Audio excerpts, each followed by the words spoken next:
Upward motion was abruptly interrupted and any gains we had made relented, with oil prices being at a lower level than what we had in our last report. In this report, we aim to shed light on the factors driving WTI's price over the past week and as a future outlook.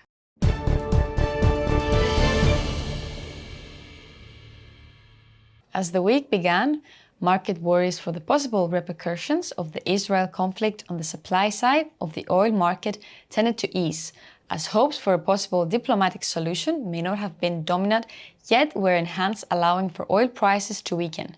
Yet the IDF ground operation last night in northern Gaza may have been a painful reminder that the possibility of an escalation of the conflict is still a most likely scenario. Yet the extent of the escalation is still unknown. A land operation of Hezbollah, with Israel finding itself fighting on two fronts, is a quite plausible scenario. Yet direct hints from neighboring Arab countries or even Iran and Turkey, despite being possible for the time being, remain remote.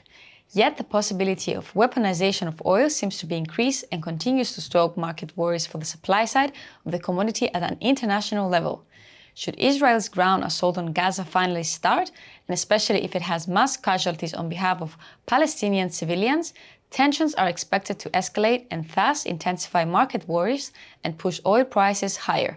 On the other hand, a possible delay of Israel's land operation on Gaza may ease market worries and allow oil prices to drop lower.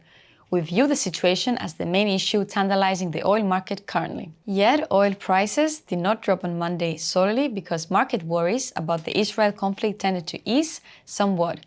Also, it seems that the lifting of the US sanctions on Venezuela has allowed its oil to start flowing into the markets once again, boosting the supply side of the commodity and thus also being a driver to push oil prices lower. Venezuela's state-run oil company PDVSA has already started to renegotiate with refiners. Yet, at this point, we would like also to highlight the risk of an overestimation of Venezuela's oil production capacity, as the years-long sanctions may have an also negative effect on investments in the sector's infrastructure. Hence, we have to expect also, at least in the near term, some sort of cap on the oil export capabilities of Venezuela. Nevertheless, such limits do not seem to have been met yet. Thus, it is reasonable to expect that the inflow of Venezuelan oil is to ease the tightness of the commodity supply side and thus weigh on oil's price, or at least clip any gains to some degree. Indicators related to the US oil market tended to send some mixed signals in the past week. Characteristically, the number of active US oil rigs rose marginally, which tended to imply a weak demand rise. Yet, API on Tuesday reported a narrower but still considerable drawdown, implying that production was not able to catch up with demand, an element suggesting a relative tightness in the US oil market. The picture was overturned the following day by the release of the EIA crude oil inventories figure for the past week and reported an increase of US oil inventories. Hence, we expect the effect of the releases on the oil prices to ease for the time being. Thank you for watching.